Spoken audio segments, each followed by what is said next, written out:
जल प्रवाह पावितस्थले कलेवलम्ब्य लम्बिताम्बुजङ्गमालिका। एकादशी महात्म प्रबोधनी एकादशी, देव उठनी एकादशी। आज का जो पर्व है, तिथि है, वो देव उठनी के नाम से प्रसिद्ध है। आज के दिन भगवान विष्णु उठे थे। भगवान आषाढ़ सुदी एकादशी को सोते हैं, उसको शयन एकादशी बोलते हैं। और जो कार्तिक सुदी एकादशी होती है, जो आज है, उस दिन भगवान उठते हैं। ये 4 दिन जो है शुभ कार्य कई प्रांतों में होते नहीं हैं, जैसे गृह प्रवेश है, विवाह आदि है, हमारे यहाँ इन 4 महीनों में नहीं होते। आज से शुभ मुहूर्त खुल जाएंगे। आज देवउठनी एकादशी है। इस एकादशी का महात्म इस प्रकार है। ब्रह्मा जी बोले कि हे मुनि श्रेष्ठ नारद जी, अब आप लोगों को पापों को नष्ट करने वाली, मुक्ति को देने वाली प्रबोधनी एकादशी का महात्म सुनिए। भागीरथी, गंगा, तीर्थ, नदी, समुद्र तभी तक फल देते हैं जब तक प्रबोधनी एकादशी नहीं आती। कार्तिक महीने की शुक्ल पक्ष की प्रबोधनी एकादशी का व्रत फल का फल 1000 अश्वमेध यज्ञ, 100 राजसूय यज्ञ के फल के बराबर है। श्री नारद जी ने पूछा कि हे पिताजी, ये सायंकाल को भोजन करने से, रात्रि में भोजन करने से, पूरे दिन उपवास करने से क्या क्या फल मिलता है? ब्रह्मा जी बोले कि हे नारद जी, संध्या के समय भोजन करने से, यानी कि एक टाइम भोजन करने से 1 जन्म का, रात्रि में भोजन करने से 2 जन्म का, पूरे दिन उपवास करने से 7 जन्म के समस्त पाप नष्ट हो जाते हैं। प्रबोधनी एकादशी के व्रत के प्रभाव से सुमेरु पर्वत के समान कठिन पाप क्षण मात्र में ही नष्ट हो जाते हैं। अनेकों पूर्व जन्म के किए हुए बुरे कर्मों का फल प्रबोधनी एकादशी का व्रत अक्षण भर में नष्ट कर देता है। जो मनुष्य अपने स्वभाव के अनुसार इस एकादशी का व्रत विधि पूर्वक व्रत करते हैं, उन्हें पूर्ण फल प्राप्त होता है। जो मनुष्य श्रद्धा पूर्वक थोड़ा भी बहुत पुण्य करते हैं, आज के दिन या भगवान जी की पूजा करते हैं, उनका पुण्य पर्वत के समान अटल हो जाता है। जो मनुष्य हृदय के अंदर, अपने दिल के अंदर ही ऐसा ध्यान करते हैं कि प्रबोधनी एकादशी का व्रत करूंगा, उसके 100 जन्मों के समस्त पाप नष्ट हो जाते हैं। जो मनुष्य एकादशी के दिन रात्रि को जागरण करते हैं, या रात्रि को भगवान का ध्यान करते हैं, या रात्रि को दीपक जगाते हैं, उनकी बीती हुई तथा आने वाली 10,000 पीढ़ियां विष्णु लोक में जाकर के निवास करती हैं। नरक में अनेक दुखों को भोगते हुए पितर जो है विष्णु लोक में जाकर सुख भोगते हैं। ब्रह्म हत्या आदि महान पाप भी प्रबोधनी एकादशी के दिन रात्रि में जागरण करने से का फल अश्वमेध आदि यज्ञों के फल से अधिक होता है। समस्त तीर्थों में जाने, गौ, सोना, भूमि आदि का दान का फल कार्तिक महीने की शुक्ल पक्ष की एकादशी के रात्रि के जागरण के फल के बराबर होता है। इस संसार में जितने भी तीर्थ हैं, जितने भी तीर्थों की आस की जाती है, वो सब प्रबोधनी एकादशी का व्रत करने वाले के घर में रहते हैं। जो मनुष्य एकादशी के व्रत को करता है, वो तपस्वी, इंद्रियों को जीतने वाला होता है, क्योंकि ये एकादशी भगवान विष्णु को अत्यंत प्रिय है। गीता में भी भगवान ने कहा है कि मुझे एकादशी प्रिय है, तिथियों में और महीनों में कार्तिक मास प्रिय है। इस व्रत के प्रभाव से कामिक, वाचिक, मानसिक पाप नष्ट होते हैं। एकादशी के दिन जो भगवान की प्राप्ति के लिए दान, तप, होम, यज्ञ आदि करते हैं, उन्हें अक्षय पुण्य मिलता है। प्रबोधनी एकादशी के दिन भगवान की पूजा करने से बाल, यौवन, जवानी, बुढ़ापा के समस्त पाप नष्ट हो जाते हैं। इस एकादशी को रात्रि को जागरण करने का फल चंद्रमा सूर्य ग्रहण के समय स्नान करने से फल से 1000 गुना अधिक होता है। मनुष्य जन्म से लेकर के जो पुण्य करता है वो पुण्य प्रबोधनी एकादशी के व्रत के पुण्य के सामने कुछ भी नहीं है। इसलिए हे नारद, तुमको भी विधि पूर्वक भगवान विष्णु की पूजा करनी चाहिए। जो मनुष्य कार्तिक के महीने में धर्मपरायण होकर के अन्य व्यक्तियों का अन्न नहीं खाते, उन्हें चांद्रायण व्रत का फल मिलता है। कार्तिक के महीने में भगवान दान आदि से उतने प्रसन्न नहीं होते जितना कि शास्त्रों की कथा सुनने से प्रसन्न होते। कार्तिक के महीने में जो मनुष्य भगवान की कथा को थोड़ा या बहुत, जो भी 1 दिन या 5 दिन या 7 दिन सुनता है, उन्हें 100 गौ के दान का फल मिलता है।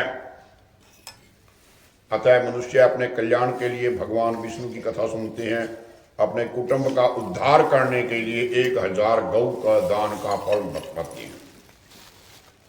जो मनुष्य प्रबोधनी एकादशी के दिन विष्णु भगवान की कथा सुनते हैं, उसे 7 दीपों के दान का फल मिलता है। जो विष्णु भगवान की भक्ति पूर्वक कथा सुनते हैं, कथा बांटने वाले ब्राह्मण की यथाचित पूजा करते हैं,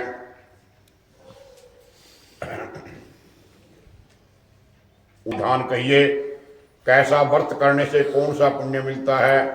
ब्रह्मा जी बोले कि हे नारद जी, इस एकादशी के दिन मनुष्य को ब्रह्म मुहूर्त में उठना चाहिए। नदी, तालाब आदि, कुआं आदि पर स्नान करके व्रत का नियम ग्रहण करना चाहिए।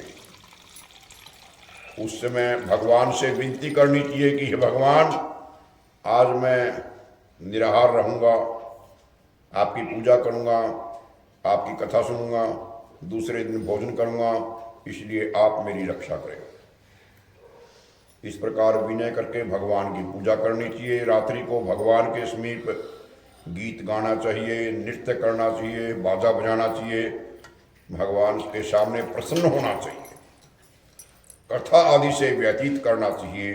प्रबोधनी एकादशी के दिन कृपणता को त्याग करके बहुत से पुष्प, फल, अगरबत्ती, धूप आदि से भगवान की आराधना करनी चाहिए। शंख के जल से भगवान को अर्घ देना चाहिए। इसका समस्त तीर्थ दान आदि से करोड़ गुना फल अधिक होता है। जो मनुष्य अगस्त पुष्प से भगवान की पूजा करते हैं, उनके सामने इंद्र भी हाथ जोड़ता है। कार्तिक के महीने में जो बिल पत्र से भगवान की पूजा करते हैं, उन्हें अंत में मुक्ति मिलती है। कार्तिक के महीने में जो बेल पत्र दरखत के चरणों में जोत जगाते हैं, उन्हें भगवान शिव के लोक की प्राप्ति होती है। कार्तिक के महीने में जो मनुष्य तुलसी से भगवान की पूजा करते हैं, उसके 10,000 जन्म के समस्त पाप नष्ट होते हैं। जो मनुष्य इस महीने में तुलसी जी के दर्शन करते हैं या तुलसी जी का स्पर्श करते हैं या ध्यान करते हैं या तुलसी की आरती करते हैं जोतबत्ती से, या तुलसी का रोपण करते हैं, सेवा करते हैं तुलसी की, वे 1000 करोड़ों युग तक श्री भगवान के घर में रहते हैं। समस्त मनोकामनाओं को पूर्ण करने वाला भगवान कदम्ब पुष्प को देख करके अत्यंत प्रसन्न होते हैं। यदि उनकी कदम्ब पुष्प से पूजा की जाए तो यमराज के दुखों को नहीं पाते हैं। गुलाब के फूल से जो भगवान की पूजा करते हैं, उन्हें मुक्ति मिलती है। लाल फूल से भगवान की पूजा करना, माता देवी की पूजा करना, वो अत्यंत शुभ है।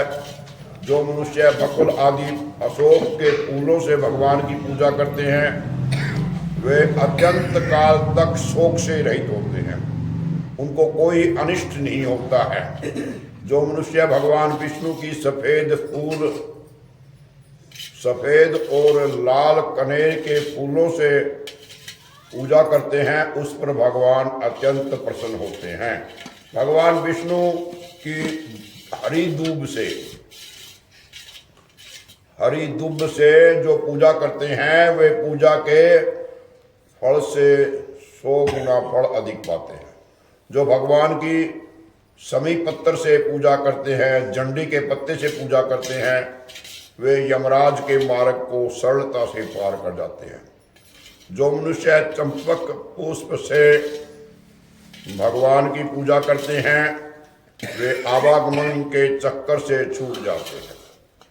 जो मनुष्य स्वर्ण का बनाया हुआ केतकी फूल भगवान पर चढ़ाते हैं उनके करोड़ों जन्मों के पाप नष्ट हो जाते हैं।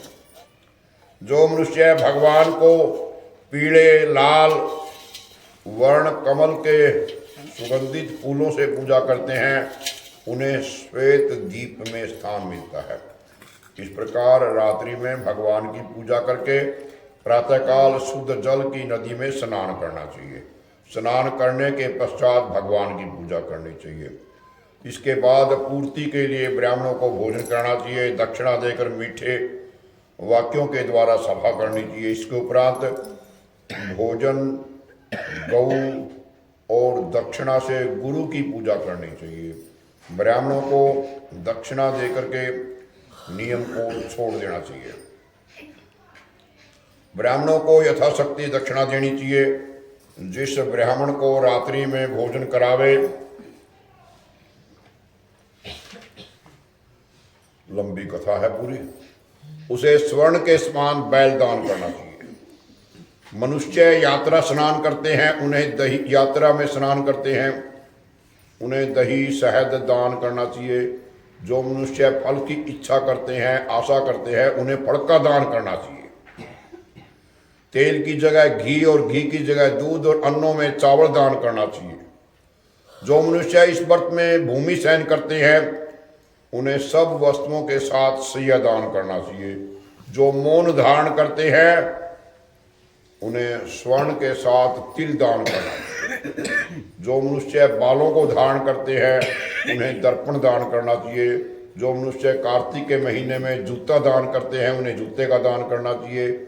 इस महीने में जो नमक का त्याग देते हैं उन्हें शक्कर दान करना चाहिए। जो मनुष्य नित्य प्रति रोजाना मंदिर में देव मंदिरों में दीपक जलाते हैं उन्हें सोने या तांबे के दिए को घी या बत्ती के साथ दान करना चाहिए। जो मनुष्य चातुर्मास्य व्रत में किसी वस्तु को त्याग देते हैं 4 महीने के लिए उन्हें उस दिन से पुनः ग्रहण कर लेना चाहिए। जो मनुष्य प्रबोधनी एकादशी के दिन विधि पूर्वक व्रत करते हैं उन्हें अत्यंत सुख मिलता है, अंत में स्वर्ग को जाते हैं। जो मनुष्य चातुर्मास्य व्रत को बिना किसी विघ्न के पूरा कर लेते हैं उन्हें दोबारा जन्म नहीं होता। जिन मनुष्यों का व्रत खंडित हो जाता है वो नरक हो जाते हैं। जो मनुष्य एकादशी के महात्म को सुनता है या पढ़ता है उसे अनेक गौ दान का फल मिलता है। बोल विष्णु भगवान की।